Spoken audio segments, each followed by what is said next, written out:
Okay, Malcolm and Marie, right? Let's unpack it. So I just turned it on not too long ago. I'm 16 minutes in. So I figured I would do this so I don't forget anything as the movie is going along. Just from the introduction, I see there's going to be like an issue because, for one, they came home from this movie. Clearly she's upset. He doesn't even notice it, right? Then when he finally notices it, which was like hard not to, he pushes the issue even though she tells him, leave it alone. That's always not good. So for me, two things. He could have left it alone when she said leave it alone, or she could have let him have his night and left it alone and possibly just dealt with it the next day. When by the next day, I felt like she might have not been so angry and upset, but from the looks of it, it's like something that's been brewing, and they've had an issue, or she's had an issue with him for a while and she just hasn't said anything. And usually that's when it blows up. The way it looks like it's going to is when you kind of just go through motions and you have issues, you don't say anything, or you don't say exactly what it is. So let's see. Okay, so the mac and cheese thing is a little funky. I get what she's saying about how he's yelling, but I feel like he's trying to get a reaction out of her, and it worked. Because I guess he knows her, he knows what buttons to push. And this female tailor that they're arguing about seems like that's another issue, but from what I'm getting, she just feels like she's forgotten. Like, I feel like there's that comfort level that often comes in relationships where people tend to cater to everyone else and kind of forget that their significant other needs to be catered to too, and they're not just there and always going to be there holding them down or whatever the case is. I feel like that could be part of this. See, that's what I just said. She said, you know, once you know someone's there for you and you know they love you and they'll be there, you never actually think of them again. That's the issue. Well, at least that's what I got from what I thought her issue was. Because like I said, there's a comfort that happens in relationships, and not all, in a lot of relationships, where the male or female kind of becomes complacent in the relationship. And I mean, I guess saying they never actually think of them, that's a little bit harsh or extreme. But the fact of the matter is that it's almost like, oh yeah, they're there. And the I guess, that existed in the beginning of the relationship kind of dies down. And it's not that they're not thought about. Again, I feel like it's just like they're just complacent. Like, oh yeah, they're there. That's it. And then she also added that it's not until you're about to lose them that you care. And this makes sense to me. I can totally relate on a lot of levels. I mean, I've had this issue many times, unfortunately, but I can relate to what she's saying. I mean, I'm sure it's a lot. It's only 20 minutes in, so I'm sure there's a lot more coming, but I have to do it like this because I feel like I'm just going to forget everything, and then when I'm done, I'll do my one deal take on everything. Okay, so now we got some insight into their past, with her being on drugs, cheating on him, and him still being there, whatever the case is, and him taking her to rehab and stuff like that. And the tone of his argument kind of feels like he feels old. You know what I mean? Like, she should forever be grateful. Like, not for nothing. That shouldn't even come up anymore. You know what I mean? Like, if you're in a relationship with someone, and I think he said 5 years, that shouldn't even be brought up, because that was a part of who they were. You accepted them for who they were. You dealt with it. That's it. You moved on. So now to throw that in her face is a little eh. And now it seems like she's coming back for the jugular, because she's going in on him and his work and what have you. So as toxic as this is, I feel he's coming back. Okay, so he's walking like fighting the air. That was crazy. I can't. Oh, and I would mention that he sounds like his father. Like, it's crazy.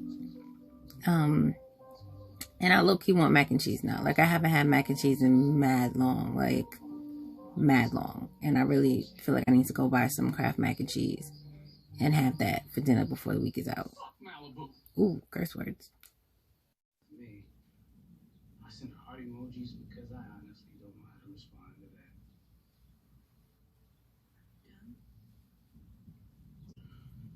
Not even fucking close. Okay.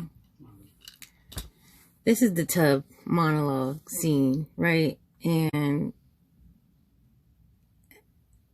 he said he's not done yet. She just said, "Are you done?" He said, "Not even fucking close," right? I can't even talk, okay, because I'm not a violent person. And in this scene, I would have fucked him up. Like, legitimately, like, I feel like I would have hit him or something. Or I would have, like, snapped. I don't know. Like, okay. Here it is. Sorry it's taking me so long to get these thoughts out because I'm sitting here in disbelief. Like I know them, right? Like, it's for real. I mean, I know it's a movie, but I'm trying to bring it into real world context. Like, he's telling her he loves her and all of this. And then he sits here and I'm assuming he knows what's going to affect her mentally and emotionally. He's going through his old girlfriends and telling her these things and basically telling her that one person was better than her because she never cheated and stuff like that. And you can see her expression in that tub. That obviously it hurt her. But you know that she has an issue with addiction, or she had one rather. But you're triggering her. Like, you're literally sitting here triggering her and you don't care.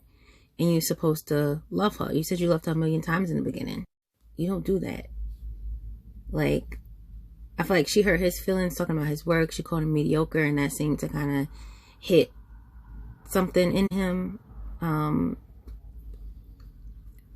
It's words, but they're both abusive to each other, so I would assume he would be used to it. Y'all see my hand? This is mad random. Let me tell you what I did. Sorry. But I put gel polish on my hand because I have an issue where when I'm painting or something, I have to put it on my hand. And obviously I broke the habit now, but I got a chemical burn. And it's really bad, but that's what this is. I know I'm like talking, I'm like, and I'm looking like ill. Then I remembered it's there. It's been there for like a couple weeks. It's bad, but that habit, I'm trying to get rid of it. It's getting better. It's going away, I think, but it's crazy. Okay, back to Malcom and Marie. I'm gonna watch some more and then I'll make some comments. Okay. I don't know why he feels like dating damaged people is such like a trophy. Because I feel like it says more about you and the people that you attract and you choose to be with than the actual damaged people. But it's a little disturbing that he keeps mentioning these damaged people and comparing her to them. Yeah, that's odd for me. Okay, I took a break because, you know, life, kids, and all of that. And just turned his back on, and we still at the tough thing. He told about himself, left, and came back. Basically said he doesn't need her, but he wants her, he loves her, right? That's how you talk to somebody that you love? Like, that's weird for me. Like, you can't just finish doing all of that and then come back and be like, I need you, I love you. Like, toxic as fuck. Damn. Let's continue. Okay. So now he's professing his love some more. And he's like crying tears. And he gets, you know, he said he messed up. And I get that part. I get, you know, he messed up. He apologized 1,000,000 times. Which I get. And honestly, if you're out at something and he, like, you're not going to ruin the moment outside by, like, starting a fight or whatever the case is. So I understand how that went. Because that's life. You wait till you get home to deal with it, right?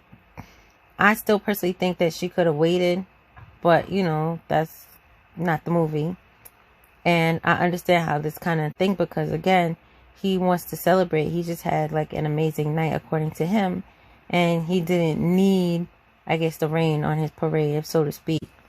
But this toxic crap where he just told her about herself. Now he's all in love, crying real tears. Now after he done told her about all the chicks he done did and all of that. Now he want to go, you want to know what part is about you? Alright, I paused it there because I'm just like, But really, like, you just did all of that. You told me what part was not about me, and all the chicks you did, and the sex, and all of that you thought was cute, and was going to hurt my feelings. Now you want to try to be romantic or some crap, and tell me what part is about me? I mean, her, y'all know what I mean, but, like, you doing a lot. Okay, I thought that would have went a little bit differently. Like, the part... I mean, he set it up like it was so, you want to know what part is about you? Like, he was about to say something like, this part, boom, you so great. Instead, he goes, it's the part that shows that she's so broken, she can't accept love. Long story short, right? So, like, you just profess love, you crying tears, and yet, again, you're talking bad about her. Like, basically, like, oh, you can't accept that I love you. You're so messed up. That's the part that's about you. What? Okay, I thought that would have went a little bit differently. Like, the part... I mean, he set it up like it was so, you want to know what part is about you? Like, he was about to say something like, this part, boom, you so great. Instead, he goes, it's the part that shows that she's so broken, she can't accept love. Long story short, right? So, like, you just profess love, you crying tears, and yet, again, you're talking bad about her. Like, basically, like, oh, you can't accept that I love you. You're so messed up. That's the part that's about you. What? Okay, now that the tub scene is over and it's quiet and all that good stuff, she's there crying and, the music is playing. But what the tub scene kind of reminded me of is like when there's a domestic violence situation and the guy hits the girl, right? And then when she's all fucked up, he goes, I love you. I do this because I love you. You can't understand that I love you so much. You make me do this to you, right?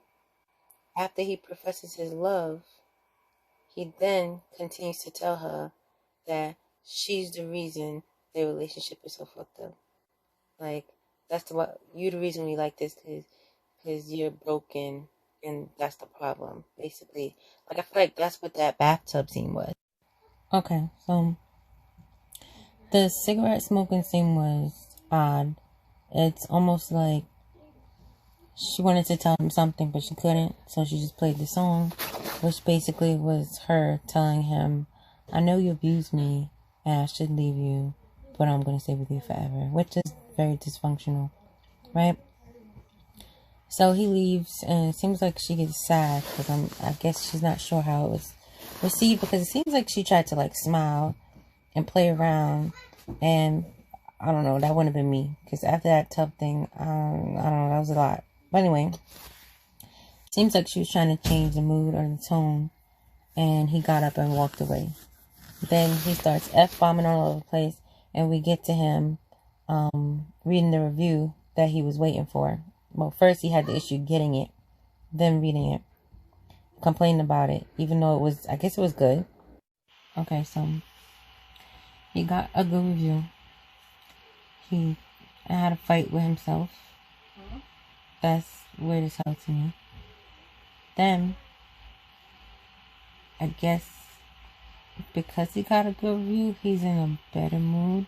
So she's talking to him about it and basically trying to figure out why he got so wound up over this good review that he's been wanting, and now he got it and it's still a problem.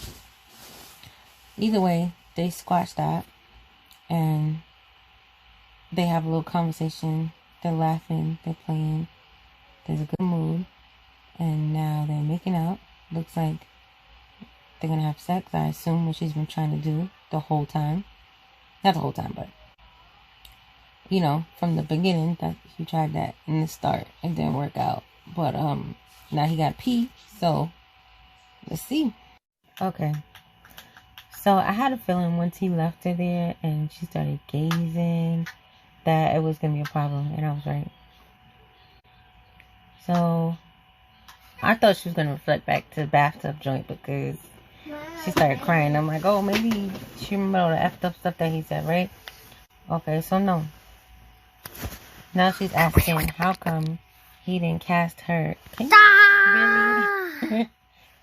Stop, because I'm not editing this. Stop it. How come he didn't cast her in the movie? Because she thought she would have been good. And she asked him in advance not to make her feel like crap. And he seems like that's what he's about to do. Because now he's telling her that... Now he's telling her that she's a liar. And the whole night, the fights and stuff was because she was jealous. She's telling him that's not true. And he's adamant that it is true that she's jealous. And she seems like she's hurt. But it's kind of like, this is the problem, and this is what happens in relationships.